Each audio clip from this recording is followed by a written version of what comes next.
My name is Amy Clark, and I'm 28 years old. Currently, I work at my father's construction company. I'm getting married soon to George Brown, a college classmate who confessed his feelings to me. We started dating, and now we live together. George works at a company in New York City while I work locally. He commutes by train, and I drive to work. With our wedding just 3 months away, I'm busy with preparations. George usually gets home around 7 p.m., so I handle our meals. On his days off, he helps by cleaning our apartment, especially the bathroom. I love cars, especially driving them. Thanks to my father's company, I even have a crane license. Despite being only 5'1" with a baby face, I often surprise people when they see me operating a crane at a construction site in my work clothes. I find their reactions amusing. One day, I was about to go shopping with my best friend, Megan Flynn. We've been best friends since elementary school and even went to the same college. She's a confidant with whom I can share anything. We planned to visit a newly opened outlet mall in the next state. It was a bit far, but we thought it would be a nice drive. I headed to the convenience store where we decided to meet. When I arrived, Megan was already there. "Sorry to keep you waiting. Have you been here long?" I asked. "No, I just got a coffee." "Want some?" Megan replied. Her coffee looked tasty, so I took her up on the offer. "Thanks. Could you grab one for me too? I'll set the navigation system." Happily obliging, Megan went back into the convenience store. As I set up the car's GPS, I accidentally pressed the history button. "Darn it, this touch panel is so sensitive," I muttered, trying to switch the screen back. Then I noticed a surprising entry in the history. Hotel Lovely Chateau. "What's this?" I wondered aloud. I'd never searched for such a thing before. This is my car, but George occasionally uses it too. He must have used it. I didn't think much of it and continued setting my destination. Today, Megan and I were heading towards the outlet mall that just opened in the neighboring state. The weather was great, making for a pleasant drive. Near an exit ramp, Megan suddenly pointed out, Look, Lovely Chateau Hotel. What a cheesy name for a hotel these days." Lovely Chateau. The hotel from the search history earlier. While driving, I couldn't take a good look, but there was indeed a big sign saying Lovely Chateau Hotel. We laughed together, but I couldn't help but feel a bit concerned because of its appearance in the search history. After finishing our shopping and dropping Megan home, I returned alone. Once I arrived, I checked the car navigation system again. Lovely Chateau Hotel. As I searched the name, it indeed showed the location near that exit ramp. It was definitely that hotel. It was undeniably one of those types of hotels. I couldn't help but wonder why George had searched for that hotel. Deciding to keep a close eye on George's activities, I installed a dash cam in my car. I discussed the idea of installing a dash cam with George. He agreed, saying, "Why not? A lot of people have them these days. It's good for safety too. But in return, you have to pay for it, Amy. It's your car after all." Although the car is in my name, George also uses it, so he ended up contributing a bit to the cost. The next day after work, I drove straight to the dealership and had a dash cam installed. It came with cameras facing the front and back, and one that recorded the interior of the car. The recording time is 5 hours, after which it overrides previous footage. I also decided to add a GPS logger, which records the vehicle's movements via GPS. After George used the car, I checked the dash cam footage and GPS logger data. I mainly use the car for commuting, so George typically uses it on his days off. He always asks me for permission in advance. One weekend, George approached me. "Can I use the car this Saturday?" "Sure, but where are you going?" I asked. "I'm planning to go to the shopping mall you went to last week. A friend wants to check it out," he replied. "Who's this friend?" "Just a colleague from work. He lives pretty close by." "Is this friend a woman?" "No way. He's a buff guy, even bulkier than me." "All right then, bring me back a souvenir." "Gotcha, Amy. I bet you like something edible." "Yeah, I'd love something sweet." "All right, got it." The weekend came as planned. George left on Saturday and returned in the evening. I had been waiting for him to come back and use the excuse of having left something in the car to retrieve the memory card and the GPS logger. After George went to bed, I checked the data from the GPS logger and the memory card. The GPS logger showed he did go to the shopping mall, but it also revealed that he had taken a detour on the way back, exiting at an interchange. Upon enlarging the location, I saw it was the lovely Chateau Hotel. This seemed completely suspicious. Our wedding is next month, and now this. My fingers trembled as I operated the device. This was already a huge shock, but I composed myself and checked the memory card. I inserted it into the computer and played back the recorded content. Suddenly, a strange woman appeared on the screen, sitting in the passenger seat. She was quite flashy with long hair and seemed pretty. She appeared to be older than me, but her occasional smile was somewhat childish. Unable to think straight, I just stared at the screen, completely shocked. The conversation was also recorded. "Really, you're such a bad boy. You're getting married next month and you're still doing things like this," she laughed. "It's all good. The reason I'm marrying her is because her dad's the boss. He's a construction contractor, but he's loaded." George's voice resonated from the playback. "Oh, but once you're married, doesn't that mean we're over?" "No way. You're the real deal for me. I plan on divorcing her after a year or so. Of course, I'll make it look like she's the bad one, and I'll grab a hefty alimony and her parents' wealth. After that, I'll be with you." "A whole year?" Grace sounded disappointed. "No, we'll continue this relationship in the meantime. I can't bear to be away from you even for a day." "That makes me happy. I love you, George." "I love you too, Grace." I stopped the playback. I couldn't watch any further. George had been unfaithful, cheating, and he was marrying me just to take over my father's company.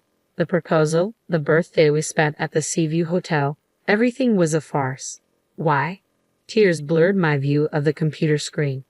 The next day, I told George I needed to prepare for the wedding and would be going back to my parents' home for a while. George replied without much thought, "Okay." Perhaps he was even pleased that I would be gone. I told my parents, "I feel a bit nervous and I want to stay with you guys for a bit. Please let me cool off." They seemed to think I was having pre-wedding jitters and welcomed me back happily. After a couple of days, I received a message from my best friend, Megan. I felt I could tell Megan the truth. I told Megan everything. She said, "Okay, I'll come over tonight. Let's drink until dawn." Despite her cute face, Megan had some boyish qualities, which I loved about her. I told my parents it was a last-minute bachelorette party. Soon enough, Megan showed up with bags full of drinks and snacks. "Mom, I'm borrowing Amy for the night. It might get a bit loud, so please bear with us," Megan joked as soon as she arrived. "Oh dear, I see you're all chatterboxes, but don't drink too much, okay? I made some stew, so take it and eat it," my mom said, thoughtfully preparing some snacks as well. "Wow, thank you. The wonderful smell earlier was the stew, wasn't it? I'll gratefully accept this. Oh, by the way, may I invite another friend over?" Megan asked. "Sure, go ahead and make it a party that Amy will remember." "Thank you so much." With that, she called over another friend, Jane. Jane was a high school classmate and, interestingly, a wedding planner at the venue we had booked. She would be overseeing our wedding. She went to the same high school as Megan, and they had met several times, so they were good friends now. The party started with the three of us. I showed the two of them the dash cam footage. Then Megan said, "Oh, I know this person. She's Grace, a junior from our college club. Amy, you wouldn't know her because you weren't in the club, but both George and I were in the club with her." I was astounded by this revelation. Wait, George's junior? I thought she was older than me. She always seemed mature for her age, but who would have thought it was Grace? She's invited to the wedding. Most of the club members will be there, Megan said while poking a radish from the stew. But this situation is frustrating, isn't it? I want to get back at her somehow. Jane, crushing an empty beer can, said, "She's always had a strong sense of justice and even caught a gropper in high school, handing him over to the police." She was enraged as if it were her own matter. Accepting Jane's words of revenge, Megan started talking. "Let's ruin the wedding then. I have a plan," she said, preparing a piece of paper and starting to write something down. "What do you think, Jane? Your cooperation is essential. Please help Amy." "Of course, I'm the planner for this wedding, so I can make anything happen," Jane replied. Her being the planner joining our side certainly boosted the success rate of our plan. "Great, you're reliable." "Hey, both of you, you've had too much to drink," I cautioned. Thus, the plan was formed. I covered the two of them, who had fallen asleep from drinking too much, with blankets and whispered, "Thank you, Meg and Jane." Despite having had too much to drink myself, I felt a bit relieved. The next day, I returned to George's place. Several days after I got home, I put my first plan into action. While watching the recorded video, it was Megan who found it. One day after work, I decided to dine out. I met George at the station, drove him to the diner in my car, and we had a meal. When we got home, I let George out first and returned to the room after parking my car. Then I boldly went to the living room, deeply moved, and said, "George, to prepare something like this for me without even telling me, huh?" George made a strange sound in response to my sudden words. "Isn't this a gift for me? I found it in the car." Saying this, I showed George the paper bag containing a luxury brand bag. The brand name was boldly printed on the paper bag. I was going to clear the rear window of the car because it was dirty. When I tried to pull out the cleaning tools from the floor under the rear seat, this was in there. "Oh, George, you hid it there to surprise me, didn't you?" "Sorta found it." I pretended to be innocent and acted even more delighted. "No, that is," George fumbled his words. You have someone else to send such a thing to." "Don't be silly. I have no one but you, Amy." "Right, you bought it for me, didn't you? How much did this expensive thing cost?" "Around $2,000. "Thanks, honey." "Oh yeah, it's a limited edition, so I think it was $5,000. I thought this would suit Amy, so I bought it. I really intended to surprise you, but, well, it didn't go as planned." "Yes, it seems a bit youthful, but I can still pull it off, right?" "Of course, any bag would look good on you, Amy." "Hey, that doesn't sound like a compliment." Sorry." "Okay, I'll keep it safe. Thanks a lot." When I heard his last sigh, I could hardly hold back my laughter. In the video from that party, I saw George being urged by Grace to buy a luxury bag. He confirmed that he had bought a high-end bag and hid it in the floor of the back of the car. I found it and kept it for myself. During dinner later, George was sighing. Serves him right. A few days later, I got a call from my father. It seems like my old habits have surfaced once again.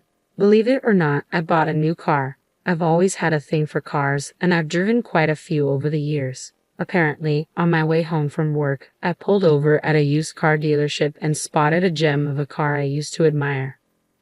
On a whim, I bought it right then and there. "Dad, didn't Mom get mad at you?" "Yeah, she did, but that's no biggie. Listen to this. It's a discontinued Type R, a car I've always wanted. I thought if I let this one slip, I might never get my hands on it, so I bought it on the spot. I can hardly wait to get it delivered." "Really, Dad? You never think about the consequences. What are you going to do with your current car?" "Oh, I'll give it to you. It's still in great shape and can hold its own against the flimsy cars these days." "That hatchback, right?" I suppose I have grown a bit tired of the car I've been driving." "Just sell that one. How can you enjoy driving such a weak automatic car?" That's when it hit me. "Okay, got it. I'll do that. Thanks, Dad." "Yeah, the new car arrives next week. You can pick it up then. I'll have it cleaned for you." "Okay, but this is the last of your indulgences, right, Dad?" "Don't say that. A man's dreams never end." All right. Thanks, Dad." I hung up the phone and couldn't help but grin. And so, my car changed within a few days. "Amy, did you change your car? This one looks cooler than the last one."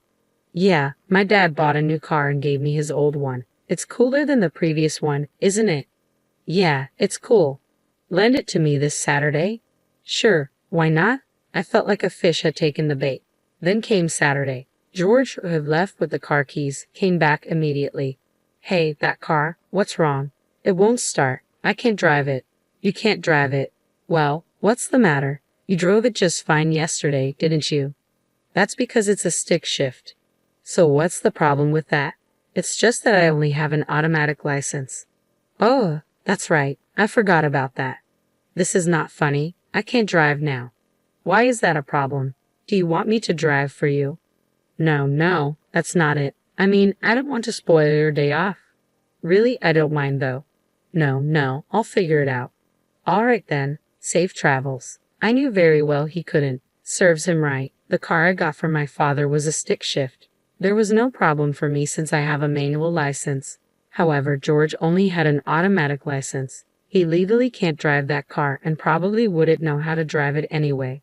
I had already figured out that he's been taking the car on weekly dates. Despite knowing that, I still switched cars. It's my car in my name, and I can do whatever I want with it. Serves him right. Then, with just 1 week to go until our wedding, I received a message and was summoned to a designated location. "Hello, my name is Amy," I greeted.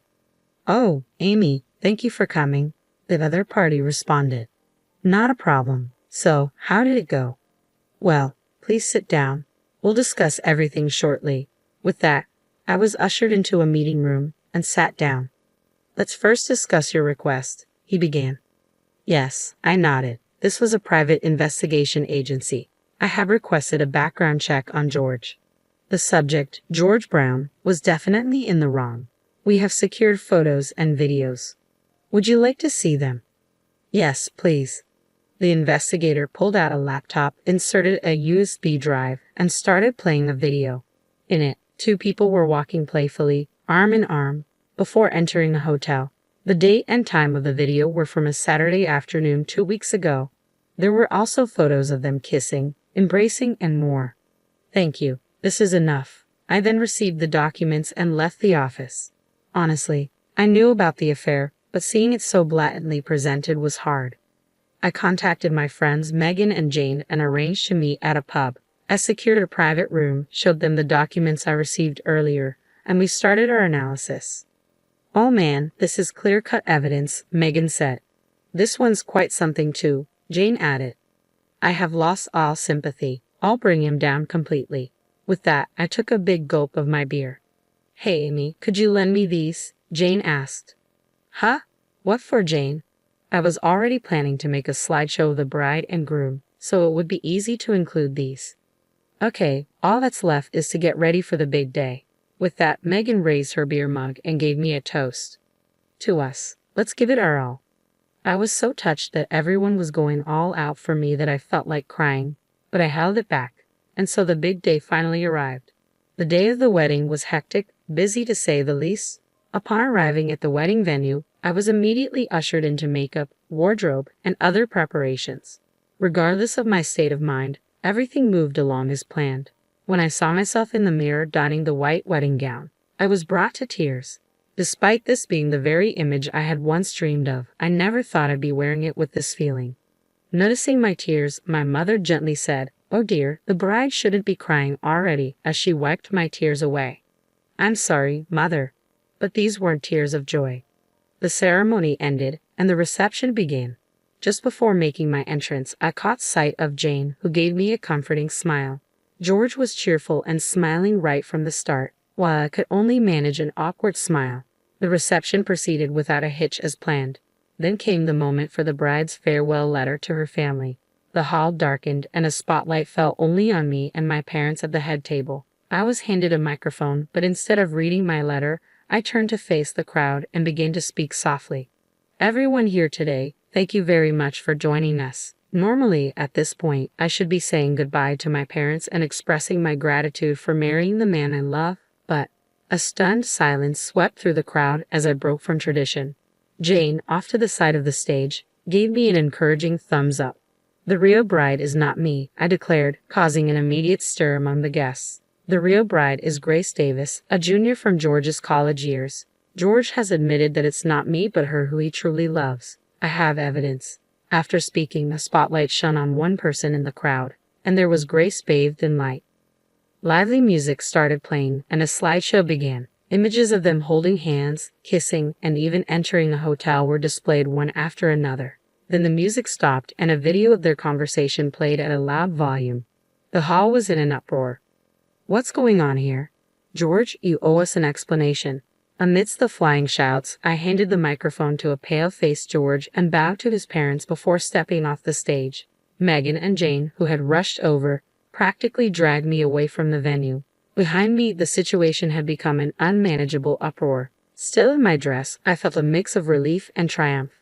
Jane led me to an unused green room where Megan brought my belongings and clothes. I quickly changed before leaving the wedding venue. Megan drove me home, and I was finally able to catch my breath. "We did it," she said. "Yeah, we sure did." Despite the commotion, I felt oddly exhilarated after spilling the beans at the wedding. I packed my bags and returned home. My parents scolded me when they got back, but since George was the cause of the issue, it wasn't too severe. My father took care of the aftermath. The wedding was almost over but was called off, so there were issues like returning the gifts. People understood the situation, so everything went smoothly without any significant problems. The one who had a hard time was George. His infidelity got exposed, and the wedding became a mess. As a result, his parents had to bear the entire cost. On top of that, George's boss was present, so the whole company found out about his affair. It was also discovered that George had been contacting Grace during work hours using the office email, leading to his demotion. He didn't lose his job, but the office atmosphere became unbearable, so he soon quit. As for Grace, she didn't end up with George. After causing all that commotion, it broke up.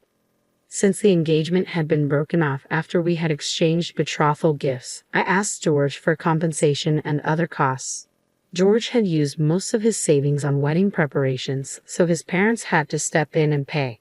Lacking any particular skills, George had trouble finding a new full-time job and ended up working part-time to pay back his debts. I also demanded compensation from Grace. With her bad reputation and being disowned by her parents, she had to pay the compensation herself. Without any savings, she borrowed money from shady loan sharks and now works in the nightlife industry to make those payments. It wasn't enough compared to the emotional pain I suffered, but well, it served them right. Thanks to my father's compassion, I was put on leave, and with my newfound free time, I decided to take a trip to Alaska. For some reason, people tend to head north in times like these. Jane had also resigned from the wedding venue, taking responsibility for her part in the commotion. Feeling a bit guilty, I invited her to join me on the trip to Alaska. With the damages I received from George, I covered the expenses. We used a ferry for a round trip as we went by car. On the return ferry, we hit it off with two guys who were bikers. We exchanged contact information and decided to meet up again in New York. The two guys who worked at the same company said they go on a road trip to Alaska on their motorcycles every year. When I got back to New York and told Megan about this, she got upset that I didn't invite her. So, it was decided that we would add one more person and organize a 3-on-3 mixer, including Jane. Even though a lot has happened, I've regained my spirit. Life throws curveballs, but I thought, well, such things happen. And with that, I decided to walk firmly towards the future.